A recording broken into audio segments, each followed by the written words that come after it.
Okay. What we'd like to do is, hi. We could have scheduled this for a half day, couldn't we? Hello. Thank you. Oh, reminds me, I was at my brother's wedding a couple of weeks ago. It reminds me of that. Wonderful. So what I'd like to do is just hear one person from each cluster. Unfortunately, we don't have time for each table, but I'd like to get one highlight from each cluster of tables. So these 3 tables, we're thinking about some of the barriers. And would anyone like to share with me a highlight that came out of your conversation, or share with the group? Go on. Anyone? Yes. Oh, there we are. Great. So very briefly, I think the question around just one of our colleagues brought up the question of human nature, that we think our programs are more special than others. And so how could our special program get potentially lost in the ambiguities of the perhaps SDG agenda? So how do we maintain our specialness while also aligning with the ambiguity of the global agenda? Yeah, so that tension between partnering and maybe getting lost in our idea that we really, really care about. Thanks so much. So this cluster, we're looking at the bridges. So one person who'd like to share something that came up in your conversation around the bridges. Hi, my name is Asha Jadeja from Motwani Foundation. We're a family foundation based in the Bay Area, San Francisco. And well, one of the ideas that came up was that if sort of mundane tasks that are used, that operate governments right now, just like in Estonia, if we could take some of these online, would it make it possible for us to have multiple stakeholders then have transparent and a sort of accountable, idea of what's happening on government spending, and make the processes more streamlined for all stakeholders to participate, so that it's crystal clear who's getting the benefits and who's not. Right. And so I think blockchain could be an incredibly important tool for that. And I think Estonia has already shown us that beautiful model. So in some smaller, step 1 kind of a thing, can we do this? That's one of the questions one of the ideas that came up. So data is such a barrier to participation, and we want to enable much broader participation. Thank you so much. All right, so the next group, we're looking at the enablers. Oh, sorry. Yes, we can. We've got time for another one. Okay, really quick. Sorry. I started a platform called Aim to Flourish back in 2016, and we use the SDGs to teach them to business school students all over the world. And the students have to go out and find a company that is for-profit, scalable, doing something to achieve one or more of the global goals. We now have more than 2,100 stories on our platform about scalable businesses in more than 80 countries, and we give out 17 Flourish Prizes each year, one for each of the global goals. And the students, these are the next business leaders who are learning about what they can do to help achieve a world where we leave no one behind. Thank you so much. Great. And actually, I think it's the examples groups right here. Is that correct? Yes, not the enablers. Great. So love to hear from someone. Yes, okay. Well, we were asked to consider what are the best examples. Sorry? Stand up, me? Yeah.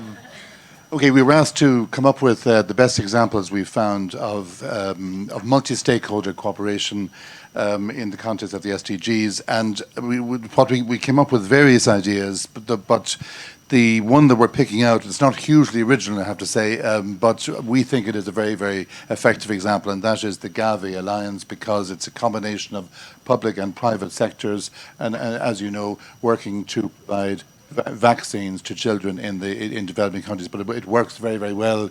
It's a proven vehicle over the last, how long is it in existence? About maybe 10, 15 years?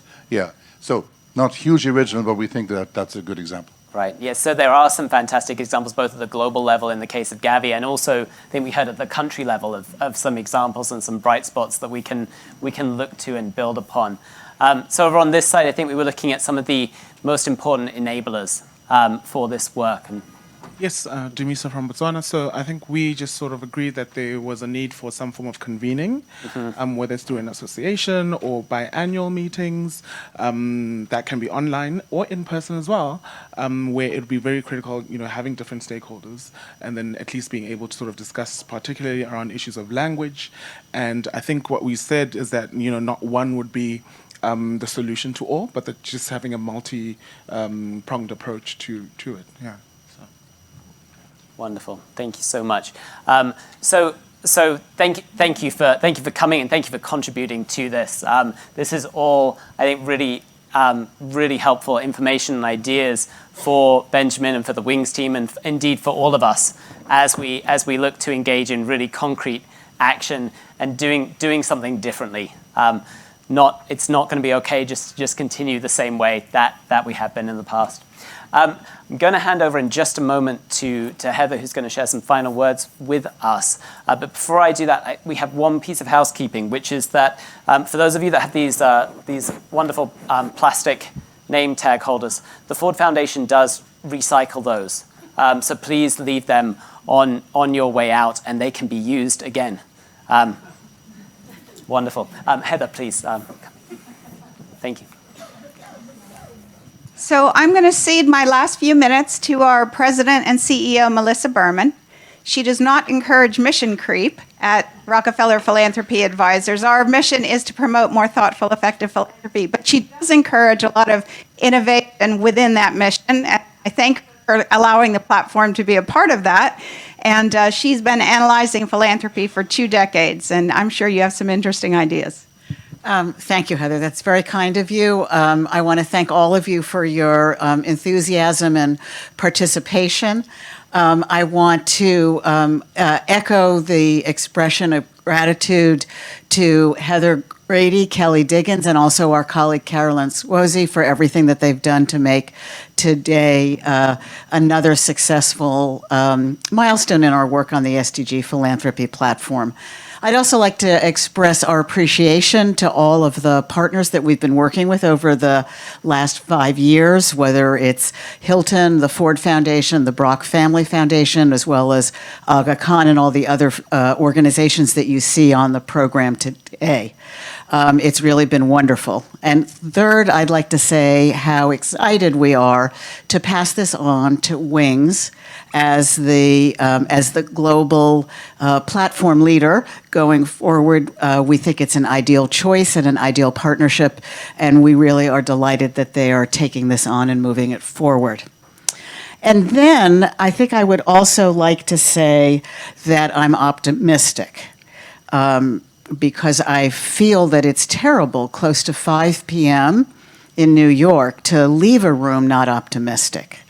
So one of the things that's already been mentioned is the extremely impressive young woman Greta Thunberg and her inspirational speech, right? So, and my own tiny random connection is that yesterday evening, a millennial who I happen to know extremely well saw her on the New York City subway and said that this was the best celebrity sighting ever. And I think that compared to, other kinds of celebrity sightings that we have here in New York City, like Beyonce, that is a vote of confidence in the future that we can all be excited about. How many millennials are here in the room? She also referenced the lyrics relating to DNA of Lizzo's most recent big hit, which I cannot repeat in public because I'm not a millennial. So one of the things I wanted to say is there is obviously a lot of work to be done to build awareness and to build progress. We have tried to issue our own couple of guides about philanthropy and the SDGs to translate some of these concepts from the professional world to the world of private donors. But I think that we have to bear something in mind. It may be true that 98.9% of the people in the world don't know what the SDGs are. They don't know what the Gini coefficient is either. but they know that income inequality is a problem and they know what the trends are, right? They may not know what systems change really entails. They may never have seen a theory of change model, but they know what inequality is, and they know that things are wrong, and they know that they will do something about it, right? They know that their work, their spending, the way they live their life, the businesses that they work for, the products that they choose are all tied together, not in separate buckets, and that they're all important in that they need to all make the world a better place. So really, it's not their job to know our terminology. It's our job to help them achieve what they can do. So thank you.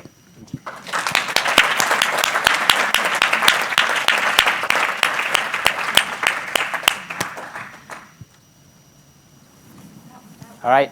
So we have 3 minutes for networking. Thank you. Thanks for joining us this afternoon. Thank you so much. Yes.